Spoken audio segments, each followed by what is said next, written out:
Bonsoir à toutes et à tous en direct de Saïd TV, votre édition du soir. Merci de vous joindre à nous. Les titres de cette édition. Le président Mohamed Ould Abdelaziz est formel, il ne briguera pas un troisième mandat.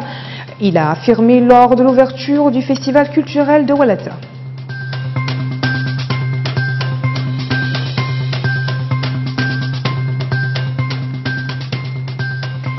La Mauritanie et l'Algérie renforcent leur coopération sécuritaire. C'est ce qui ressort de la rencontre à Nouakchott entre les deux chefs d'état-major de la gendarmerie des deux pays.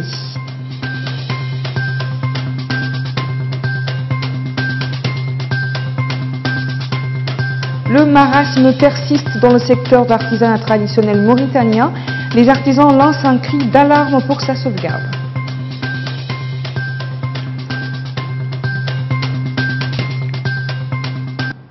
Voilà pour les titres, merci de vous joindre à nous.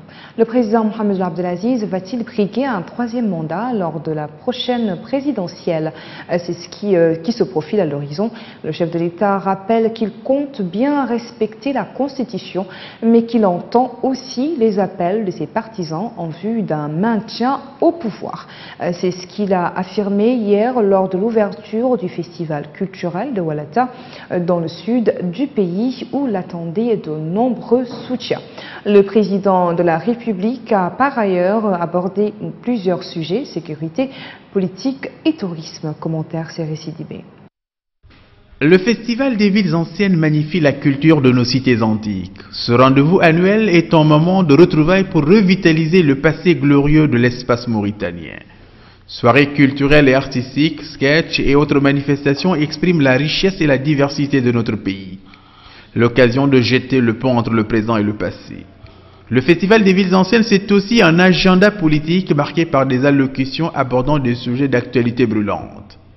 Ainsi, le président de la République, Mohamed Ould Abdelaziz, a déclaré sur les ondes de RFI qu'il ne briguera pas la magistrature suprême en 2019 par respect à la Constitution. Je suis sensible à tous les appels. Il y en a aussi qui appellent à la limitation. Donc j'écoute tout le monde. De toute façon, je suis là pour respecter et faire respecter la Constitution du pays. Non, je ne me représenterai pas dans la mesure où je vais respecter la Constitution. La Constitution est là, elle dit que je ne peux pas me représenter au-delà de 2 mandats. Donc, je vais continuer à m'engager pour la Mauritanie et je reste en Mauritanie et je continue à faire la politique. Et je suis là et je ne quitte pas le pays. Et je continue sur la même voie. Dès que la Constitution me permette de me représenter, je le ferai. Si je ne peux pas me représenter au 3e mandat, mais je peux me représenter après. La Constitution n'empêche pas de me représenter après. Concernant la sécurité, le chef de l'État a souhaité que la France lève les mesures restrictives autour des sites touristiques mauritaniens placés comme zone rouge. Et Ould Abdelaziz d'expliquer qu'il n'y a plus de menaces.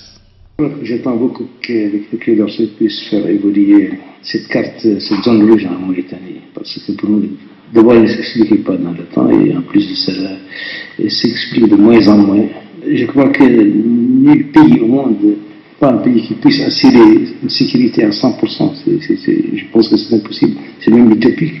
Mais en tout cas, nous, depuis quelques années, nous avons fait beaucoup d'efforts pour sécuriser notre pays, en réorganisant nos forces armées, en les entraînant, en leur confiant, en créant des unités spéciales capables de se mouvoir sur l'ensemble du territoire. En plus de cela aussi, nous avons agi sur le terrain en engageant des discussions avec des jeunes qui étaient perdus, qui s'étaient enrôlés dans le terrorisme et en ramenant le maximum. Et ça a donné des résultats parce que nous n'avons plus de Mauritaniens qui partent vers ces centres d'entraînement de terroristes, ni qui se font recruter maintenant. Pour le porte-parole du gouvernement, Sidi Mohamed Ould Maham, grâce à la promotion des villes anciennes, Oualata est passé d'univers carcéral à celui de musée, de ville culturelle et scientifique. L'ancien président du Rassemblement national pour la réforme et le développement a été parmi les premiers leaders politiques à réagir à cette annonce faite par le président Mohamed Ould Abdelaziz à Radio France Internationale de ne pas se présenter pour un troisième mandat présidentiel.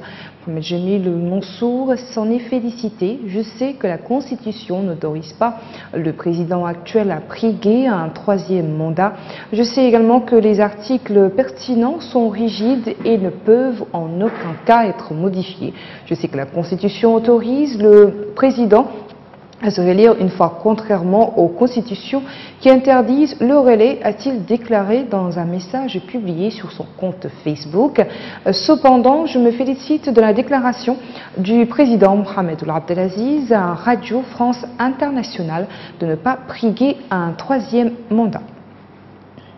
La coopération mauritano-algérienne au beau fixe, après l'impulsion de leurs relations commerciales, Nouakchott et Alger entendent renforcer la dimension sécuritaire de leur coopération. C'est tout le sens de la visite qu'effectue actuellement en Mauritanie le général Rali Ben Rissir, chef d'état-major de la gendarmerie algérienne. Les délégations des deux pays ont tenu plusieurs réunions sur la mission des unités de la gendarmerie sécuritaire, judiciaire, administrative et militaire, c'est récidivé. Le général Khalid Belkacir est à Nouakchott dans le cadre du renforcement de la coopération entre les gendarmeries des deux pays et l'échange d'expériences dans le domaine de la sécurité et de la lutte contre le crime organisé transfrontalier. L'axe Nouakchott-Alger se porte bien. Une entente de vue et une volonté de coopération qui embrasse également le domaine des échanges économiques. La Mauritanie et l'Algérie ont ouvert en août au niveau de Tindouf un point de passage frontalier pour booster leurs relations économiques et commerciales. Les deux pays partagent une frontière d'environ 460 km. Première illustration de cette ouverture est la tenue à Nouakchott au mois d'octobre dernier de la foire des produits algériens. La Mauritanie est perçue par le voisin du Nord comme une plateforme pour explorer et conquérir les marchés africains. Les deux pays ambitionnent la réalisation d'une route pour relier Tindouf en Algérie et Choum côté mauritanien. L'artisanat traditionnel mauritanien vit un marasme dont il est loin de pouvoir s'en sortir. Seuls les plus âgés essaient contre vents et marées de s'y maintenir. Les jeunes, eux, n'y voient plus d'intérêt et le désertent au profit de métiers moins contraignants. Les artisans en appellent à l'intervention de l'État pour sauver ce secteur qui constitue un part important du patrimoine culturel mauritanien. Sid Ahmed Bilidatou. Le centre d'exposition des produits de l'artisanat traditionnel n'est plus que l'ombre de soi-même. Il est à l'abandon, seul, cette vie, un gardien du temple, résiste encore à cette mort lente qui affecte le secteur de l'artisanat. Ce septuagénaire, rompu à son métier, a passé toute sa vie entre le marteau et l'enclume. C'est une relation innée, héritée de père en fils. C'est par amour et souci de perpétuer des traditions qu'il s'y accroche encore.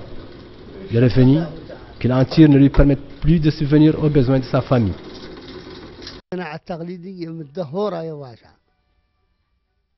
L'artisanat traditionnel est en chute libre. Plus personne ne s'y intéresse, sauf nous les plus âgés. Nous n'avons pas le choix. Nos enfants n'en veulent plus. Ils n'y voient aucun intérêt. Nous espérons que nos dirigeants et la presse s'en préoccupent pour le redynamiser et le faire prospérer.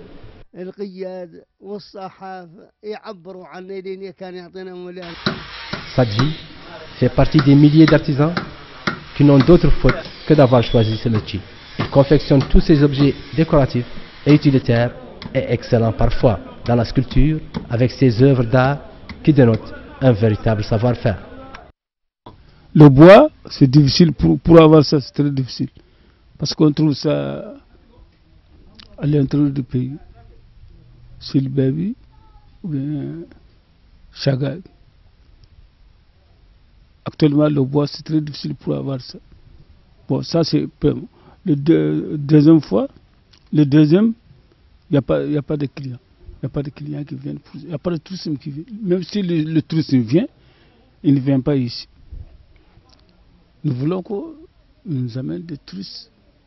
C'est ça que nous voulons. Malgré sa situation chaotique, c'est cet artisanat qui alimente les boutiques de Nouakchott qui a attiré naguère les touristes. Mais ces dernières sont-elles aussi confrontées au problème de mévente et d'absence de circuit de commercialisation. La page économie, c'est tout de suite, c'est avec Salwa Sharif.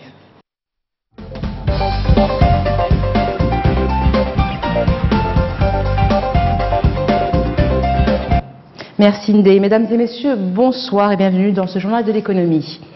Vers une accélération d'une croissance à 2 chiffres de l'économie africaine, c'est par cela que nous commençons et c'est ce qui ressort du nouvel ouvrage de McKinsey consacré au sujet. Selon cet ouvrage, ce sont certaines tendances de fond qui indiquent que l'Afrique est à la veille d'une croissance exponentielle. L'Afrique possède une population en forte croissance qui s'urbanise rapidement avec des besoins importants encore largement insatisfaits. C'est en analysant plus de 400 entreprises africaines qui réalisent un chiffre d'affaires annuel d'1 milliard de dollars ou plus que McKinsey a pu déterminer les facteurs des performances des acteurs implantés en Afrique. L'ouvrage met en lumière les facteurs permettant aux entreprises de mieux comprendre les enjeux des marchés africains et de saisir des opportunités d'y établir des activités alliant rentabilité et durabilité.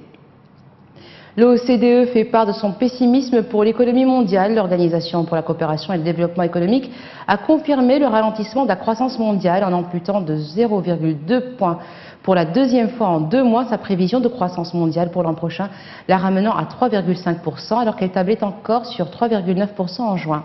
En revanche, elle a maintenu sans changement sa prévision pour cette année à 3,7% qu'elle avait légèrement abaissé de 0,1 point en septembre. L'organisation a appelé les gouvernements à renforcer leur coopération, à se préparer à des temps plus difficiles, notamment pour réagir conjointement avec la relance budgétaire. La mise sur orbite du second satellite marocain Mohamed VI-B à 700 km du sol est réussie. Le lancement s'est effectué depuis la base de Kourou en Guyane française par une fusée Vega ce matin à 1h42 GMT. Il s'agit d'un satellite d'observation de la Terre et il est appelé à jouer un rôle capital dans le développement des stratégies économiques et sociales et sera particulièrement utile dans plusieurs domaines, notamment agricoles, le suivi et les évolutions environnementales, la localisation des bidonvilles, les ressources forestières et pastorales, la prospection des eaux souterraines, la surveillance des eaux de surface, les barrages, les opérations cadastrales, la prévention et la gestion des catastrophes naturelles, la désertification, la surveillance des frontières et le littoral. Le premier satellite Mohamed VI-A a été mis en orbite le 8 novembre 2017. Le Maroc, qui a rejoint le cercle fermé des pays disposant d'un satellite, se positionne avec ce 2e satellite en tant que premier pays maîtrisant la technologie spatiale en Afrique. Et voilà, ce sera tout pour le journal de l'économie. Retour à Ndeye.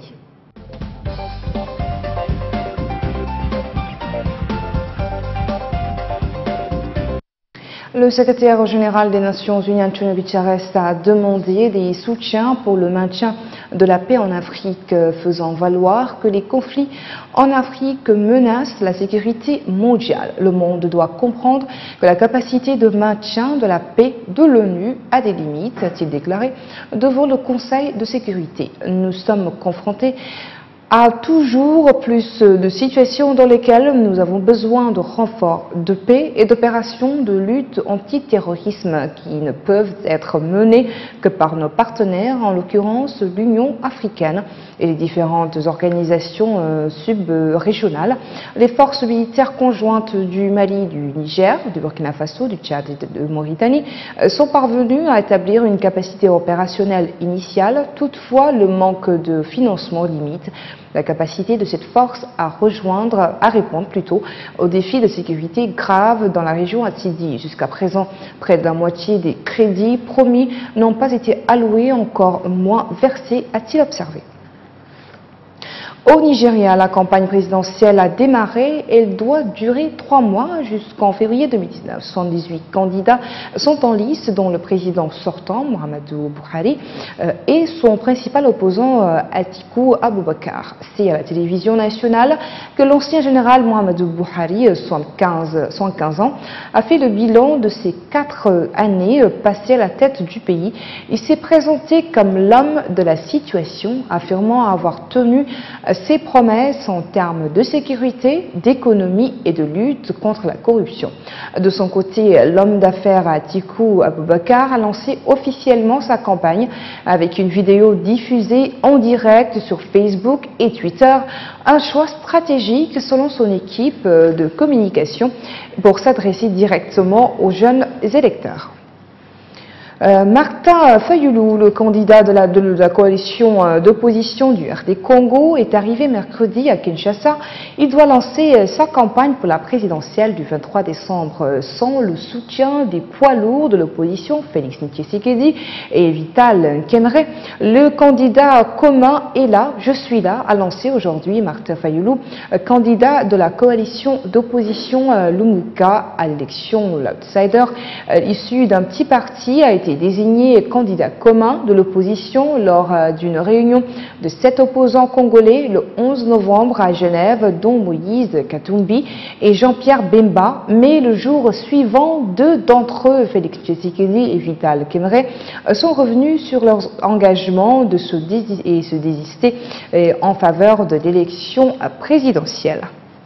C'est un camouflet pour Moscou. Finalement, le Sud-Coréen Kim Jong-un présidera l'organisation Interpol pour les 2 ans à venir. Le candidat de la Russie, le général russe Alexandre Prokopchuk, pourtant grand favori pour remplacer l'ancien patron chinois Hang Gemli, détenu en Chine pour corruption, n'a pas obtenu la confiance des 194 États membres de l'organisation. L'Ukraine et la Lituanie avaient même menacé de quitter l'organisation internationale de police criminelle en cas d'élection du général russe, mais ce sont surtout les Américains qui ont orchestré un véritable lobbying anti-Prokopchuk.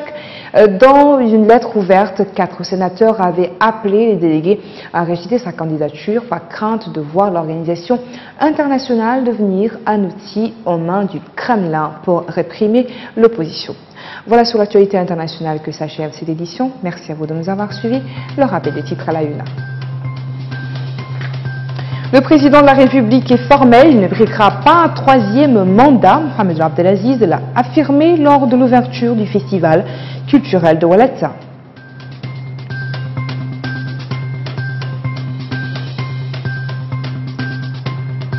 La Mauritanie et l'Algérie renforcent leur coopération sécuritaire. C'est ce qui ressort de la rencontre à Nouakchott entre les deux chefs d'état-major de la gendarmerie des 2 pays.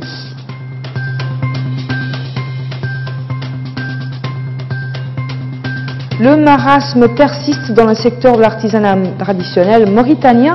Les artisans lancent un cri d'alarme pour sa sauvegarde.